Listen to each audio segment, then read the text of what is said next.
मुझे तो समझ में नहीं आ रहा है ये असफर भाई जेल से बाहर कैसे आ गए। इतनी मुश्किलों से मेरी बच्ची संभली थी, फिर से गुमसुम हो गई है।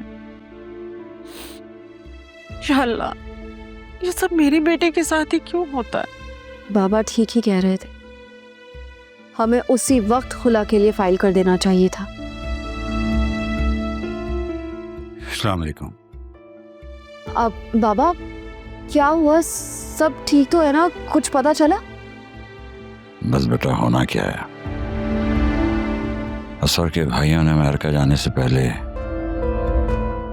उसकी जमानत करा दी है। बाकी सुना यही है कि जायदाद वगैरह बेच के उससे मुकम्मल लाताल्लुकी का इज़हार कर दिया है। अगर इतना ही कुछ करना था तो जेल में सड़ने के लिए छोड़ देते ना। क्या कर सकते हैं, भाई को भाई की मोहब्बत याद आ गई है।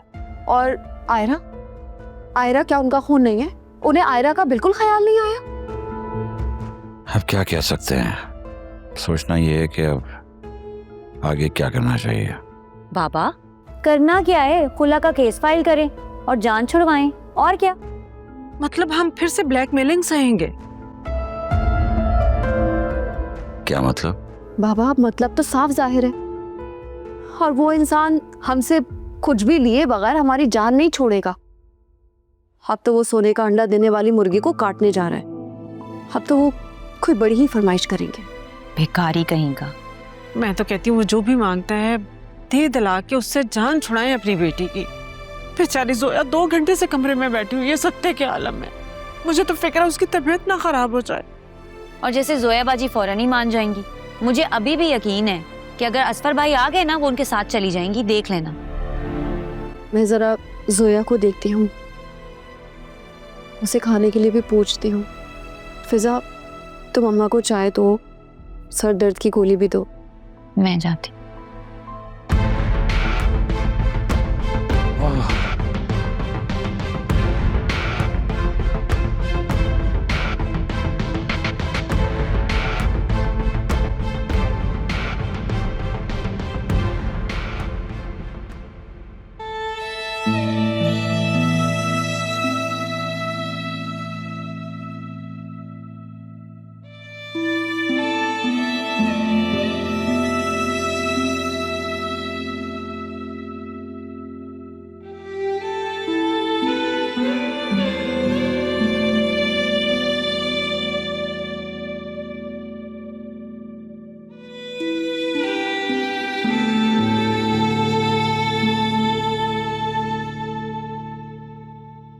पता है जालिम जालिम क्यों बनता है? क्योंकि उसके पास जुल्म सहने वाले लोग मौजूद होते हैं। जिस दिन जुल्म सहने वालों ने जुल्म सहने से इनकार कर दिया तो जालिम अपनी मौत आप मारा जाएगा। मैं जानती हूं आज उनका सामना करने के बाद तुम्हारे जख्म ताजा हो गए होंगे, लेकिन ये मत भूलो कि अब वक्त बदल चुका है। अब वक्त तुम्हारी फेवर में है। अब वो तुम्हें नुकसान नहीं पहुंचा सकते, ना ही तुम्हारा कुछ बिगाड़ सकते हैं। लेकिन मुझे एक बात समझ नहीं आई, तुमने आयरा को उसके बाप से मिलने की इजाजत क्यों दी?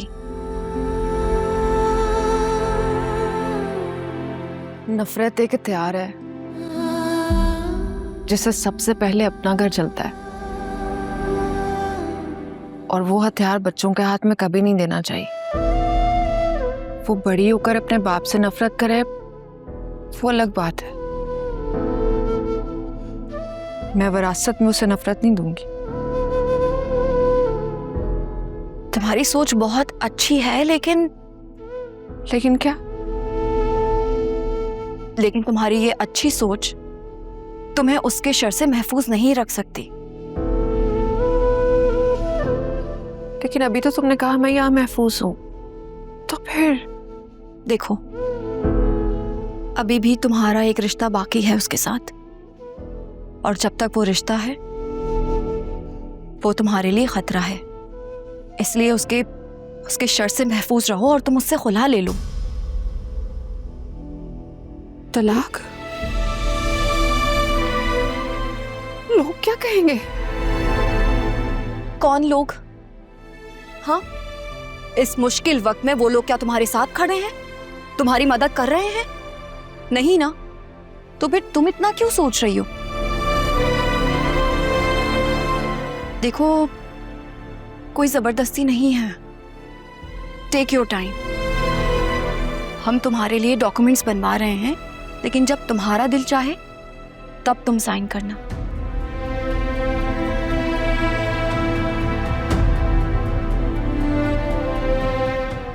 तुम्हें याद है जब तुम लोगों ने पहली बार उससे रंगे हाथों पकड़ा था?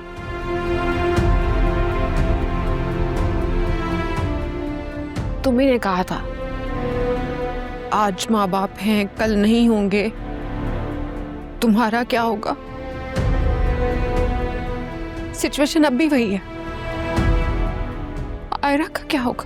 तब तुम्हारी जान और इज्जत महफूज थी, लेकिन अब ऐसा नहीं है, और अब उससे खुला लेने के अलावा हमारे पास और कोई चारा नहीं है।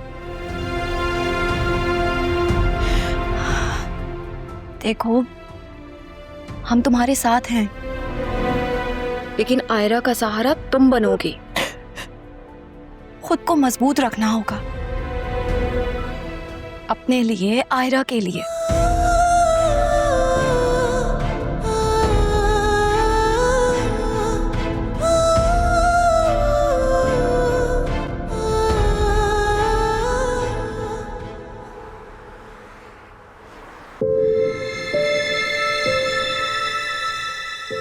मैं परसों चला जाऊंगा। अगर हम निकाह कर लेते हैं तो मैं तुम्हारे लिए स्पाउस वीज़ा अप्लाई कर दूंगा। लेकिन तुम खुद यूनिवर्सिटी स्टूडेंट हो, तुम कैसे मुझे स्पाउस वीज़े पे बुलाओगे? फैमिली रीयूनिफिकेशन लॉ के ज़रिए ना ऐसा पॉसिबल है। बहुत सारे केसेस में मैंने देखा है ऐसा। लेकिन मेरी फैमिली, वो लोग तो कभी एग्री नहीं करेंगे। जब दुनिया हमारा नहीं सोच रही तो हम दुनिया का क्यों सोचें? वी लव ईच अदर, और यही बात हमारे लिए काफ़ी है। अपने दिल पे हाथ रख के बताओ, क्या तुम किसी और के साथ सारी ज़िंदगी गुजार सकती हो? क्या मेरे बगैर रह लोगी?